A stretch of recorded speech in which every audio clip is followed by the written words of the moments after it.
Welcome to our channel Edu Smart Classes Zera. So हमारा next topic है reasoning में puzzles, उलझन संबंधी प्रश्न।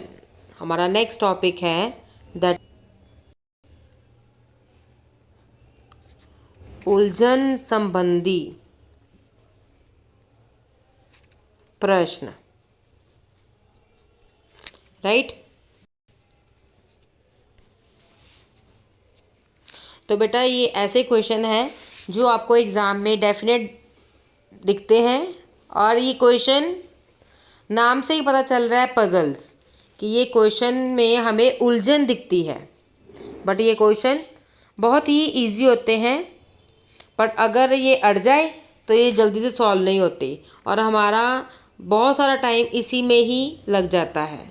तो आज हम जो टॉपिक करने लगे हैं पजल्स, इसकी हम ट्रिक सीखेंगे कि इसको हम पेपर में जब हमारे पास एग्ज़ाम आए तो हम इसे कैसे सॉल्व कर सकते हैं इजी वे में।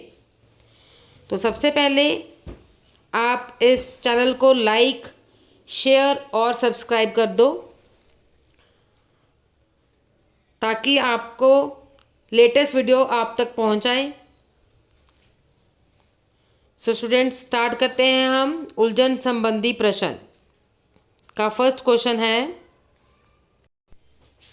सो बेटा ये हमारा है। So all the very best. Questions को मैं उम्मीद करती हूँ कि बहुत अच्छे से आप समझ पाओगे और इसको भी आप जल्दी से जल्दी सॉल्व कर लोगे। तो हम स्टार्ट करते हैं। हमारे पास फर्स्ट क्वेश्चन है, there are 5 married couples in a family, each of them has 4 sons, how many members are there in the family. तो हमारे पास क्वेश्चन है कि एक परिवार है जिसमें 5 विवाहित जोड़े हैं तथा प्रत्येक के 4 पुत्र हैं, और परिवार में कुल कितने सदस्य हैं। तो सबसे पहले हमें क्वेश्चन में क्या गिवन क्या है। हमें गिवन है कि हमारे पास 5 मैरिड कपल हैं। एक फैमिली में हमारे पास 5 मैरिड कपल हैं और प्रत्येक के 4 पुत्र हैं, राइट।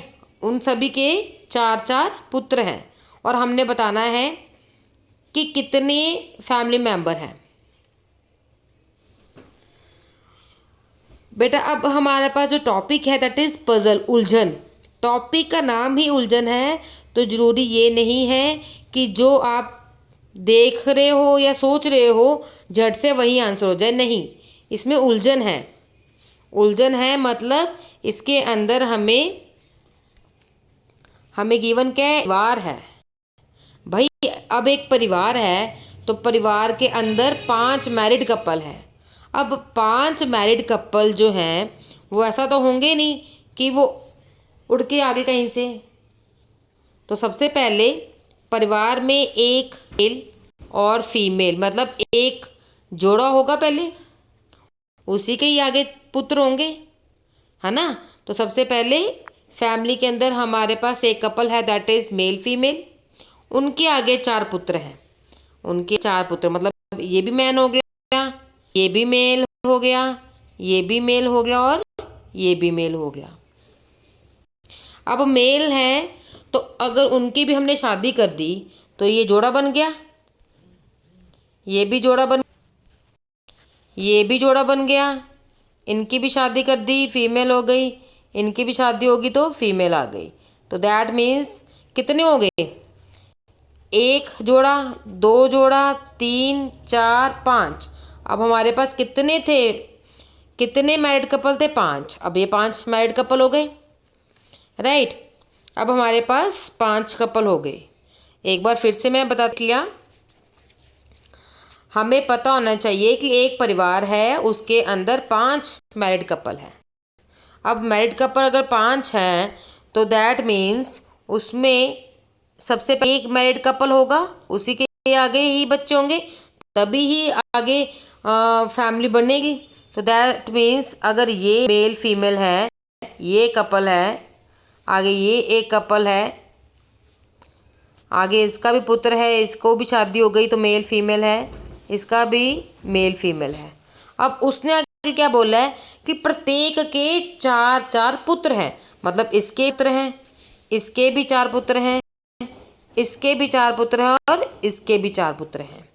तो दैट मीन्स कितने टोटल मेंबर हो गए। अब आप सबसे पहले देखो कि अगर जो ये वाला है, जो ये 2 कितने हो गए, ये 2 है, तो दैट मीन्स 1 1 2 3 4 5 5 मैरिड कपल हैं तो 5 इंटू 2 10 हो गए ये तो, राइट। 10 तो यही हो गए 2 मिलाकर, और 4 4 4 4 4 चौके 16 16 मेंबर्स ये हो गए। तो 10 + 16 दैट 26। तो हमारा आंसर क्या है 26। तो सी इज द करेक्ट आंसर। तो ऐसे ही फटाफट हम सॉल्व कर लेते हैं, बट सम टाइम स्टूडेंट्स क्या करते हैं, ऐसे डायरेक्ट लाइक कैसे, उन्होंने देखा कि 5 कपल हैं, 5 कपल हैं, 1 2 3 4 और 5। अब 5 हैं तो दैट मीन्स 4 पाँचों के आगे 4 4 पुत्र हैं, 1 2 3 4 5। तो स्टूडेंट्स ऐसे देख लेते हैं, नहीं ये गलत होगा, बिकॉज उसने बोला है कि 5 मैरिड कपल है। अब 5 मैरिड कपल हैं तो उनमें से सबसे पहले एक कपल हुई है, तभी ही उनके आगे स्टूडेंट बच्चे होंगे, राइट। तो दैट मीन्स हमारा आंसर क्या आएगा 26। सो 26 इज द करेक्ट आंसर। तो इसीलिए मैं बोल रही हूँ कि चीज़ों को समझना बहुत ज़रूरी है।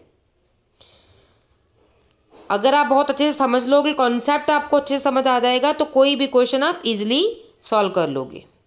Now next question is, next हमारे पास, in a family there are 3 fathers, 3 sons, 2 grandson and 1 great grandson. So at least how many members required to form this family?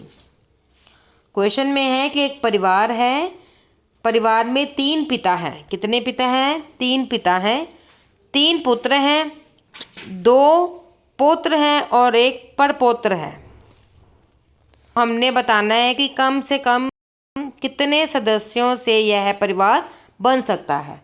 अब क्वेश्चन में हमारे पास है कम से कम, कम से कम। जब भी हमारे पास कम से कम की बात आए तो आप सबसे पहले ये देखा करो कि उसके अंदर कितनी जनरेशन्स आ सकती हैं। कम से कम पूछा गया ना, तो कम से कम का मतलब है कि कितनी उसके अंदर जनरेशन्स हो सकती हैं, ठीक है। तो अब एक परिवार है, परिवार के अंदर 3 फादर्स हैं, तो बेटा इस दैट मीन्स यहाँ पर जनरेशन की बात हो रही है। 3 फादर्स हैं तो जनरेशन की बात हो रही है। तो अगर हम कहें कि ये सदस्य है, उसका एक बेटा है, बेटा हो गया, राइट।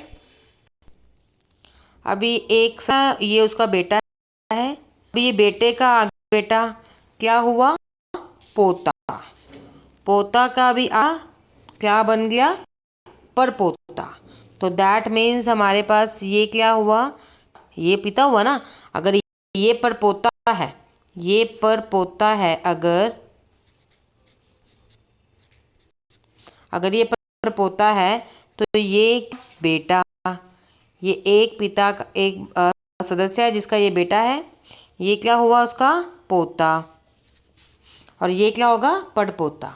दैट मीन्स अब क्वेश्चन को ध्यान से समझो कि एक फैमिली है, देयर आर 3 फादर्स, कि उसके अंदर 3 फादर्स हैं। 3 फादर्स कैसे हुए, एक तो राइट। अब ये जो ये इसका पिता है, मतलब ये इसका पिता हुआ। अब ये जो है ये इसका क्या हुआ, फादर हुआ। अब परपोता है, ये भी क्या हुआ, इसका फादर हुआ। तो दैट मीन्स हमारे पास कितने फादर आ गए, 1 2 3, 3 फादर आ गए ना हमारे पास। कितनी जनरेशन बनी, 3, क्योंकि एक पिता उसका बेटा, ये अब पिता हो गया। अब बेटे का आगे बेटा, इसका पिता हो गया।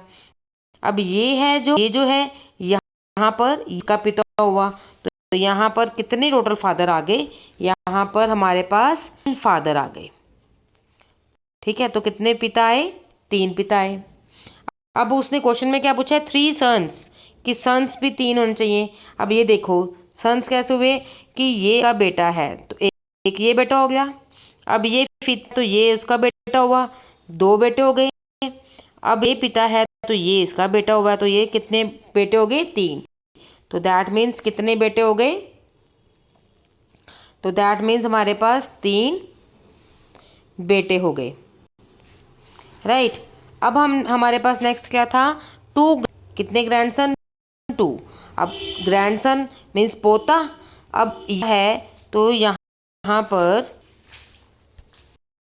यहाँ पर ये इसका पोता हो गया, एक पोता हो गया। अगर यह है तो ये इसका दूसरा पोता हो गया, तो यहाँ पर हमारे पास कितने पोते आए, 2 पोते हो गए, 2 हमारे पास ग्रैंडसन हो गए। अब और क्या क्वेश्चन था कि वन ग्रेट ग्रैंडसन, 1 पर पोता। अब हमने देखना है, तो 1 पर पोता ये पर ही हुआ, इसका 1 पर पोता, पिता का बेटा, बेटे का आगे पोता होता है, पोता का आगे जो बेटा होता है उसको हम क्या बोलते हैं, परपोता। तो यहाँ पर एक ही क्या हुआ, परपोता हुआ। तो दैट मीन्स हमने देखने हैं कि कुल कितने सदस्य हो गए। अब हम कितने सदस्य कुल बनते होंगे, कितने यहाँ पर कम से कम कितने सदस्य हैं से ये परिवार बन सकता है, तो कितने सदस्य हुए, 1 2 3 4, तो कम से कम कितने सदस्य हुए हमारे पास, 4। तो सी इज द आंसर। तो दैट मीन्स अगर 4 पर्सन हो तो दैट 4 जनरेशन्स हो तो ये एक फैमिली कंप्लीट हो सकती है। ठीक है, तो यह परिवार बन सकता है, दैट मीन्स 4 जनरेशन से ही यह परिवार बन सकता है। सो आई होप आपको क्लियर हो गया होगा ये क्वेश्चन। नाउ नेक्स्ट क्वेश्चन पर चलते हैं। नाउ नेक्स्ट हमारे पास, at one time 2 sticks are cut, then how many maximum parts will be there by cutting 3 sticks in 3 times? Question है कि एक समय में 2 तिलियों को काटने पर 3 तिलियों को 3 बार में अधिकतम कितने भागों में बांटा जा सकता है। क्वेश्चन को ध्यान से समझना है बेटा, ये रीजनिंग का क्वेश्चन है, इसमें ये टॉपिक है पजल मतलब उलझन, तो इसमें उलझन होती है। यहाँ पर जब स्टूडेंट्स सॉल्व करते हैं तो मैक्सिमम स्टूडेंट्स डायरेक्ट आंसर लगा देते हैं, दैट इज़ 12। पर इसको हम ध्यान से समझेंगे कि क्वेश्चन में हमें गिवन है कि हमारे पास एक समय में 2 तिलियों को काटने पर 3 तिलियों को 3 बार अधिकतम कितने भागों में बांटा जा सकता है। तो दैट मीन्स आपके पास कितनी तिल्लियाँ हैं, तो हमारे पास टोटल 3 तिल्लियाँ हैं, दैट 2 3। अब 3 तो तिल्लियाँ हमारे पास, क्योंकि क्वेश्चन में हमें 3 तिल्लियाँ हैं, पर उसे हम कितनी बार काट सकते हैं, 2 तिलियों को काटने पर 2 तिलियाँ हमने काटनी है। तो 2 तिलियाँ हम कैसे काटेंगे, 2 तिलियाँ ऐसे काट सकते हैं, या 2 तिलियाँ ऐसे भी काट सकते हैं, या ऊपर से नीचे वाला मतलब फर्स्ट में थर्ड ले लो या थर्ड में फर्स्ट, तो जैसे मर्जी करके नेक्स्ट 2 भी कोई भी हम 2 तिलियाँ हम काट सकते हैं। तो अब हमने देखना है कि कितनी तिल्लियाँ हम अधिकतम भागों में बांट सकते हैं। तो देखो हम 1, ये कितने पोर्शन हो गए, कितने हम भागों में बांट सकते हैं, तो दैट मीन्स 1 2 3 4 5 6 7 पर या 8 और ये आ गया 9। तो यहीं पर ही स्टूडेंट्स गलती करते हैं, हमने ये देखना है कि कितने भागों में बांटा जा सकता है। तो दैट मीन्स कितने भागों में हम बांट सकते थे, तो कितने भाग बने, 9। सो 9 is the correct answer. But students क्या करते हैं, उन्हें डायरेक्ट जैसे ये डिवाइड किया, डायरेक्ट इसमें फिल किया 12, तो 12 आंसर आ गया। बट नहीं, ध्यान से देखो कि 2 तिलियों को काटने पर 2 तिलियाँ हमें काटनी है और कितने भागों में हम बांट सकते हैं, तो आंसर इज 9। तो बेटा आई होप आपको क्वेश्चन समझ आ गया होगा। सो कितना पोर्शन में हमने बांटा, 9। तो आई होप आपको मज़ा आ गया होगा ये क्वेश्चन समझकर कि कैसे किया हमने। तो अब हम नेक्स्ट क्वेश्चन पर चलते हैं। Next question, there are 2 pieces on the cutting a betel nut once. Then tell how many pieces will be on the cutting of the betel nut thrice. एक सुपारी को एक बार काटने पर 2 टुकड़े होते हैं, तो बताओ सुपारी को 3 बार काटने पर कितने टुकड़े होंगे। यहाँ पर हमें क्वेश्चन है कि एक सुपारी है, उसको एक बार काटने पर 2 टुकड़े होते हैं। तो दैट मीन्स एक सुपारी है हमारे पास, सपोज ये हमारे पास है, उसको हमने एक बार काटने पर 2 टुकड़े होते हैं। तो इसको अगर हम एक बार काट दिया, यहाँ से सेंटर में से काट दिया, तो कितने टुकड़े कह रहा है वो, 2 टुकड़े कह रहा है। तो ये एक टुकड़ा हो गया, ये सेकंड टुकड़ा हो गया। आगे क्या बोला उसने, सुपारी को 3 बार काटने पर। अब हमने देखना है कि एक सुपारी को 3 बार काट, अगर हम एक सुपारी को 3 बार काट दें, एक पोर्शन, सेकेंड पोर्शन, 3 बार काटना ना हमने, तो 3 बार काट दिया, तो दैट इज कितने पोर्शन आ गए, कितने बार कितने टुकड़े होंगे, 1 2 3 4। So answer is 4।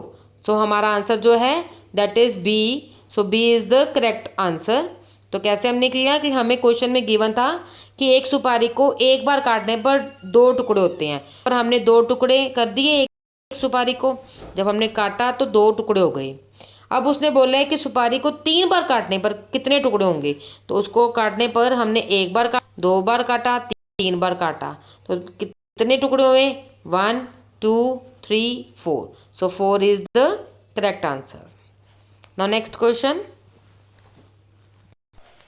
Next question है, if 1 egg takes 7 minutes to boil, then how long will it take to boil 10 eggs together? Question है, एक अंडे के उबालने में 7 मिनट लगते हैं, कि एक अंडे को उबालने में 7 मिनट लगते हैं, तो 10 अंडों को एक साथ उबालने में कितना समय लगेगा। तो हमने बताना है कि 10 अंडों को एक साथ उबालने में कितना समय लगता है। तो बेटा ये तो सिंपल सी बात है कि अब हम एग को, चाहे एक एग हो या 10 एग हो, तो जो उनका बॉइलिंग पॉइंट होगा वो तो सेम रहेगा। तो दैट मीन्स हमारा आंसर क्या आएगा, हमारा आंसर आएगा 7 मिनट, कि एक अंडे को उबालने में 7 मिनट लगते हैं, तो 10 अंडों को एक साथ उबालने में कितना टाइम लगेगा।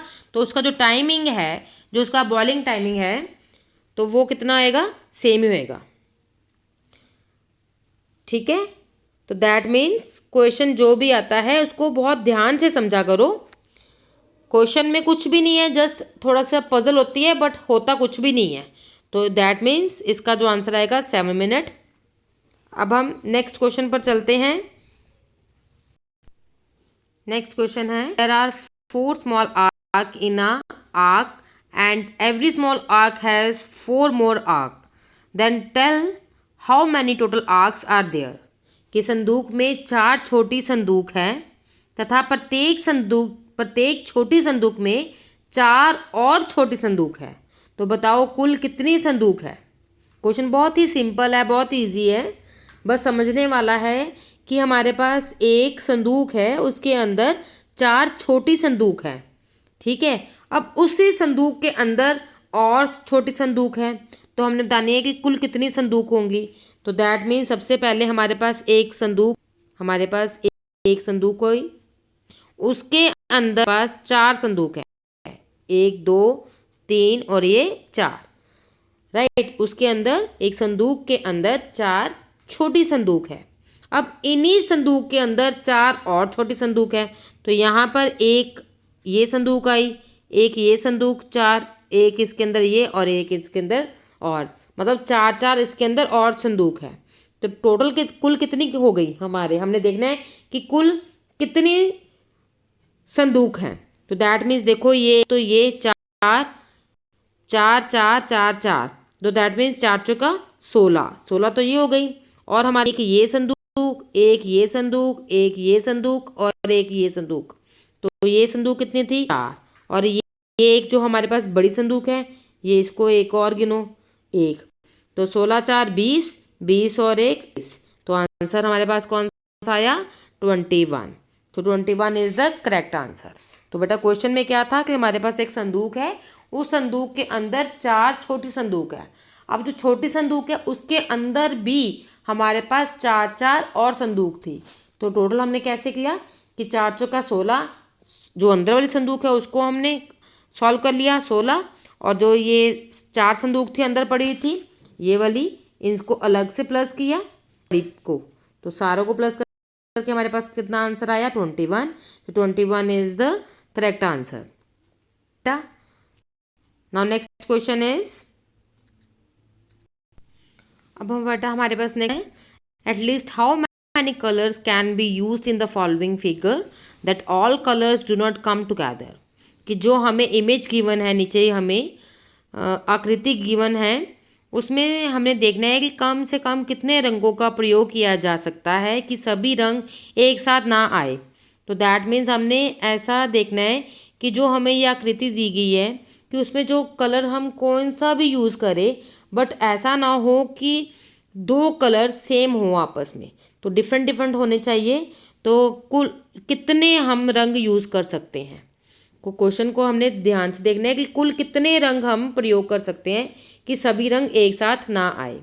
तो देखो ध्यान से देखो कि अगर हम स्टार्ट करें कि हमारे पास मान लो कोई कलर है, हमने कलर ले लिया,